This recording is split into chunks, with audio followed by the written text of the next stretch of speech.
Fala pessoal, sejam muito bem-vindos ao nosso episódio número 35 aqui no podcast O Pai Old School.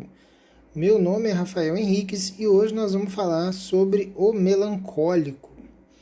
O melancólico, Primeiro vamos falar da questão do filho, né?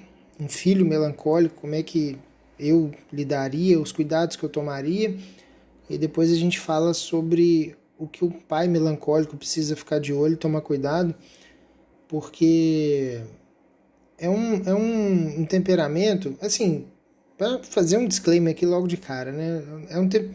Nenhum temperamento é melhor ou pior que o outro, tá? São características muito diferentes e a ideia do temperamento é que você consiga entender como a sua cabeça funciona, talvez a cabeça do seu filho, da sua esposa, e tentar conseguir ajustar as coisas da melhor forma, né? Então, é uma ideia de conhecimento que vai levar para um desenvolvimento pessoal mesmo.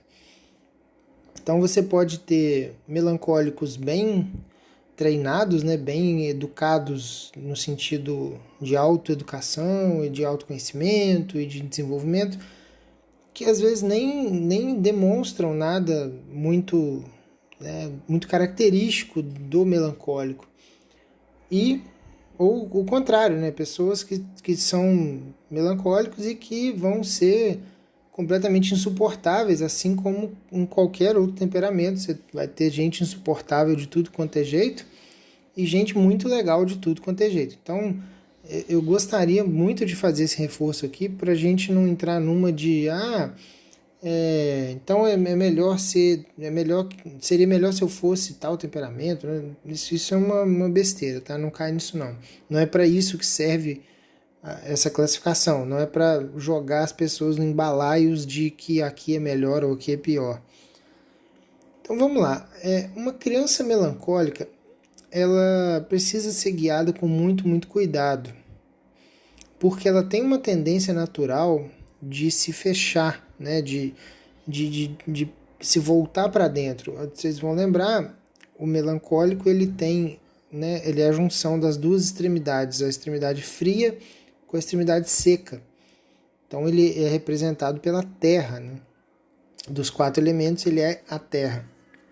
E o que acontece quando você tem uma terra e você, por exemplo, enfia uma faca nessa terra, ou um pedaço de ferro, bate um machado, alguma coisa assim. Você vai perceber que mesmo que você tire o que você acabou de bater, o que você acabou de enfiar, aquilo ali não vai voltar ao normal. Pelo menos não durante um tempo, né? Vai ficar aquele buraco ali na terra. E isso é, simbolicamente falando, o tipo de coisa que a gente chama de característica no sentido de ser quase que permanente, né? As marcas que um melancólico carrega durante a vida, se ele não for bem treinado, se ele não tiver resolvido essas questões internamente, pode ser uma pessoa muito marcada por certos traumas que um sanguíneo, por exemplo, nem ia saber que aconteceu. Do mesmo jeito que aconteceu, ele virou as costas e já seguiu a vida. Traumas que um colérico, por exemplo, iria lembrar muito mais como um dia onde ele precisou brigar com alguém para se estabelecer de alguma forma. Talvez o fleumático tenha um pouco mais de dificuldade como o melancólico, também por ser um temperamento frio, né? Mas o melancólico, uma criança melancólica, portanto, a gente precisa tomar muito cuidado, porque ela mesma provavelmente já vai se cobrar demais e já vai se culpar demais, né? Então ela tende a ser mais introspectiva, ela tende a ter um pouco mais de raciocínio de si mesma, né? Talvez se ela for muito pressionada se o pai for muito enérgico com ela, de ficar corrigindo e falando alto e reclamando e estar sempre ali em cima, talvez ela até se sinta muito culpada por isso. Porque ela tem uma consciência de que ela precisa, né, ela precisa de certas coisas para se desenvolver, mas ela não consegue porque ela está voltada para dentro. E enquanto criança, 6, 7, 8 anos, vai ser muito difícil ela desenvolver isso, principalmente se o ambiente for um ambiente onde exista muita cobrança, uma cobrança muito recorrente, muito até chata mesmo. Então, pais coléricos, por exemplo, precisam tomar muito cuidado com os filhos melancólicos, porque a expansão natural do colérico muito provavelmente vai jogar o melancólico para dentro de si, para dentro de um buraco, e depois vai ser difícil dele sair. Principalmente em relação aos pais, né? Talvez ele siga da porta para fora, ele consiga desabrochar de uma forma melhor e tal, mas com os pais ele provavelmente vai ter sempre uma ressalva, um pé atrás, vai lembrar, sabe, aquela pessoa que lembra assim, porque quando eu tinha 9 anos, meu pai fez isso, isso e isso em tal lugar, no dia tal, na rua tal, na esquina com o lugar tal, tal. É uma pessoa que tem essa coisa de guardar. E uma coisa importante também é a questão da cristalização, né? A terra, quando ela cristaliza, quando ela endurece demais, ela vira uma pedra. Então, dentro disso, se isso chegar a esse ponto de acontecer com o melancólico, é realmente complicado. É realmente complicado. Aí vão-se anos e anos talvez de terapia e ressignificar muita coisa, talvez dar a sorte de encontrar um companheiro ou uma companheira, né, que entenda isso bem, que tente puxá-lo para fora, né, de uma forma assim bem tranquila, bem com paciência e tal. Isso pode acontecer se der essa sorte, mas no geral vai ser bem difícil para ele ter não vou dizer normal, né, mas para ter uma socialização mais funcional, né, principalmente se o trauma for muito grande, se o pai foi realmente muito complicado de lidar e tal. Já o pai melancólico, ele tem que tomar um certo cuidado com a questão de apurrinhar mesmo, porque um melancólico adulto, ele provavelmente ele tá cheio de, né, estou falando destrenado, tá? Pessoas que têm as suas inclinações naturais tomando conta de si, assim, que não dominaram ainda os impulsos e tal. Porque essa coisa do temperamento é isso que é importante, né? São impulsos primários da pessoa. Não quer dizer que ela não consiga lidar com isso, dominar isso e passar por cima disso. Então, um adulto melancólico destrenado, provavelmente ele vai ser um cara bem chato, assim, um cara que é difícil conviver, porque tudo tem que ser do jeitinho dele, tudo tem que ser milimetricamente ali daquele jeito. Se alguém discorda de alguma coisa, ele vai ficar chateado, talvez leve pro lado pessoal, talvez ache que é um ataque pessoal, talvez vire a cara. Sabe aquela pessoa assim que às vezes você está conversando, de repente você falou alguma coisa meio assim, ela de repente vira a cara, e aí o que foi, fulano? Não, nada não sei o quê. E aí se volta para dentro e vai ficando ressentido e aquilo vai se acumulando. Um melancólico destrenado, ele é uma máquina de depressão. E muito provavelmente isso vai vir acompanhado de um transtorno obsessivo compulsivo, aquele toque, né? Vai ser uma pessoa cheia de toque, que tudo tem que ser milimetricamente do jeito dela. Então, ela tá igual eu tô aqui na minha escrivaninha, aí tem uma garrafa de água, tem um livro, uma caneta e tal, aí tudo tem que estar no lugar certinho, da pessoas muito... tem que estar tudo organizado. Se a caneta estiver virada um pouquinho para o lado, ele vai lá e arruma, aquilo incomoda ele e tal. Então tem que tomar cuidado para não jogar esse tipo de carga em cima do filho. Claro, né? Primeiramente resolver esses problemas, né? Procurar uma forma de ser menos desse jeito, de ser uma pessoa um pouco mais leve. E aí ele tem muito a aprender com o sanguíneo, né? Porque sanguíneo é assim até demais.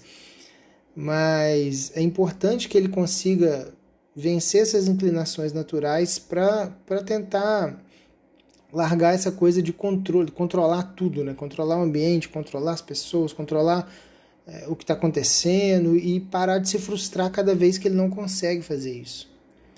E a outra coisa que é muito importante que um pai melancólico precisa ter em mente é a questão de conseguir conversar mais, conseguir se abrir mais, conseguir não só de falar de si, mas falar dos outros também, né? Que é muito comum que o melancólico não tenha tanto interesse também nos outros.